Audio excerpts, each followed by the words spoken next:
জুলাইয়ের ভাইরাল এই ছবির পেছনের গল্প। কদিন ধরেই সামাজিক যোগাযোগ মাধ্যমে ঘুরছে ছবিটি। পেছনে পুলিশ, সামনেই সড়ক বিভাজকের আড়ালে আশ্রয় নিয়েছেন দুজন। কারা তারা? কেন লুকিয়ে আছেন? কি হয়েছিল সেদিন? ছবিটি তুলেছিলেন প্রথম আলোর আলোকচিত্রী খালেদ সরকার।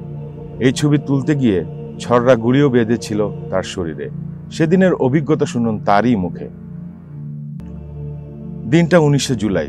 সেদিন আমার সাপ্তাহিক ছুটি, কিন্তু সারা দেশ তখন উত্তাল। সকাল থেকেই খবর পাচ্ছিলাম ঢাকার বিভিন্ন জায়গায় আন্দোলনকারীরা জড়ো হতে শুরু করেছেন। একজন ফটো সাংবাদিক হয়ে এ সময় বাসায় বসে ছুটি কাটানোর কথা ভাবতেই পারি না। পরিবারের সদস্যরা অবশ্য মানতে চাচ্ছিলেন না।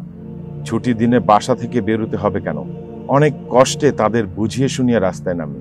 উত্তরায় বিএনএস টাওয়ার পর্যন্ত পৌঁছতে 3 জায়গায় পুলিশের চেকপোস্ট পেরোতে হলো। তবে যাওয়ার পর পুরো পথটাই ছিল ফাঁকা।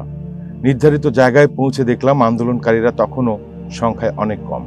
স্কয়ার টাওয়ারের সামনে দেখলাম বিআরটিসি একটি বাসে দাউ দাউ করে আগুন জ্বলছে। ছটপট কয়েকটা ক্লিক করলাম। চোখে পড়ল পাশের বড় ভবনগুলোর সামনের কাঁচগুলো ভাঙা। যেভাবে গুলি লাগলো।